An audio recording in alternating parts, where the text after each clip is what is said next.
What's up guys, it's Bucky. Welcome to your 31st Java tutorial.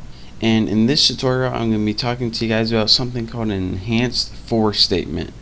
Now in the last couple tutorials I showed you guys how to use a counter controlled for statement to add up all the values in an array or just sum them all together.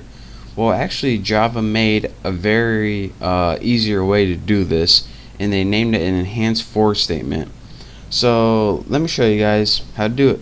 First thing we need is an array, and I'm going to name mine Bucky as usual. I'm going to use my array initializer and just set it to equal to like 4, 5, 6, 7. There we go. Good enough. Now let's go ahead and we need another variable to hold the sum of the array, and you can name it sum or total, whatever you want. And now let's get the good stuff, the enhanced for statement. Now this is kind of like a for loop, but it's different in a couple ways. It's different. Instead of taking 3 options, it only takes 2 different things that it needs in the parameters or parentheses. The first thing it needs is a type of data and an identifier. Now this is kind of like a counter variable in your regular for loops, but it's kind of different. This is, of course, the kind of data it takes, no surprise. In the X, what the X is it's going to store the values in the array as it's looping through your array. So the first time it loops through, it's going to store 3, then 4, then 5, then 6, then 7.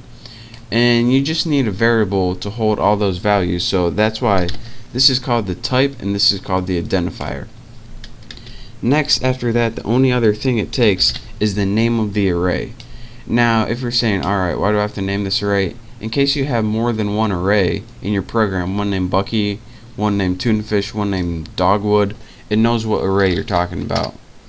So now that we have our for loop, our enhanced for loop or for statement with our type, identifier, and name, we can go ahead and do something with it. So let's just go ahead and take that total and set it equal to X. And what's this going to do is it loops through is add these numbers to total each time it loops. So the first time it's going to add 3 to 0, then 4 to 3, then 5 to 7, and it's just going to keep adding up till it gets the sum, and eventually total is going to hold the sum of all those numbers. So now that total holds the sum of all those numbers, let's go ahead and just print out system out. Come on, print line. There you go. Total. Now let's go ahead and just print it out, make sure we don't have any errors, and we get the value 25. So let me show you guys what this did one more time. We went and we made an array called Bucky using an array initializer.